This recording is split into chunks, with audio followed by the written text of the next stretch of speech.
For 16 years, the Kings have been a disappointing team and have had a cycle of bad drafting, poor coaching, and a complete lack of defense. And for these reasons, fans have written off the Kings.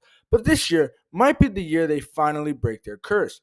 Many moves were made to improve, and we will look at the additions on the roster, the teams that are better than, the coaching changes, along with the defensive issues remaining and the questions surrounding the team.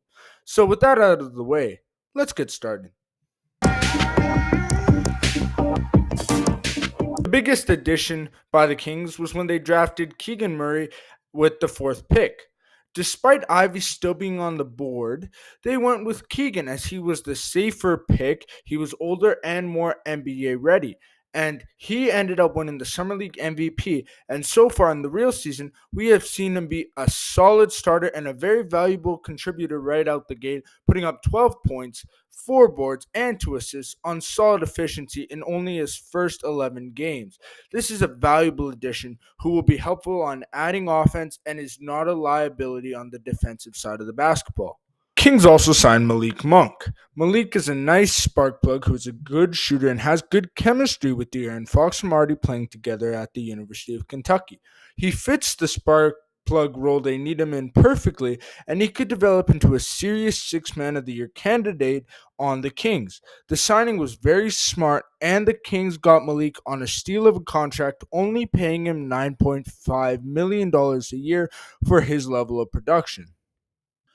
The Kings also traded for Kevin Herter. The Kings gave up Justin Holiday, Mo Harkless, and a future first round pick.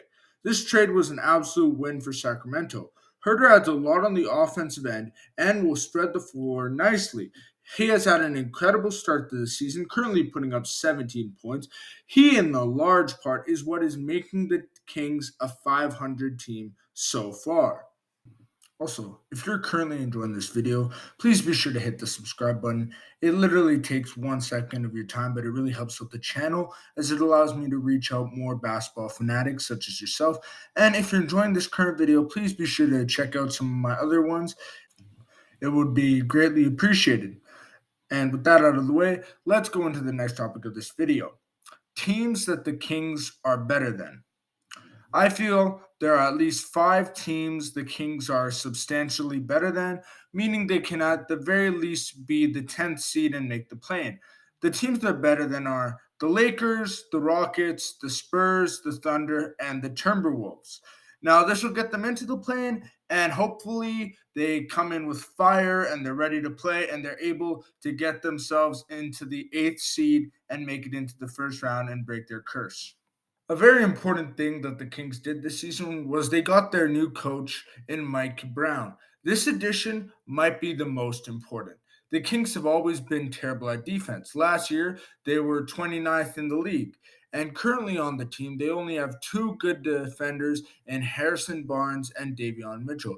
But Coach Brown is a defensive minded coach and was even part of the Warriors system, which prided itself on the defensive end, which means he will do what's necessary to try and make the Kings a competent team on defense and try and develop players who are lacking on the defensive end.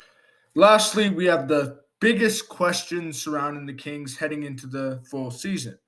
Question number 1 is, will the duo of De'Aaron Fox and Domantas Sabonis work well together?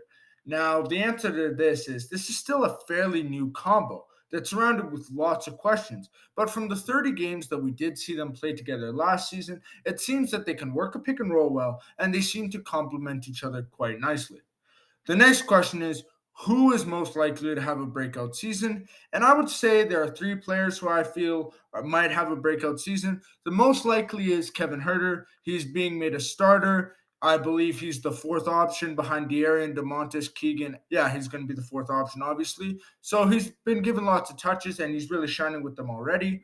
Next, we have Davion Mitchell, who's less likely but still has a chance. The defense has always been there for him. He's averaging 8 points this year, so maybe he just adds a little bit more offense, becomes like a 13, 14 guy off the bench.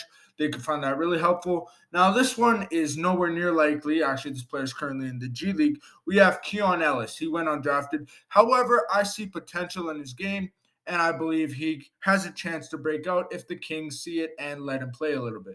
The final question is, will the defense issue sort itself out? Now, I don't know what you think. You might feel like you need to comment it down below, but I feel it won't be great at the start. But with Mike Brown's coaching and hopefully some moves at the deadline to get some better defenders, they will sort of become middle of the pack as a defensive team. Anyway, that's all I have. Thank you so much for watching.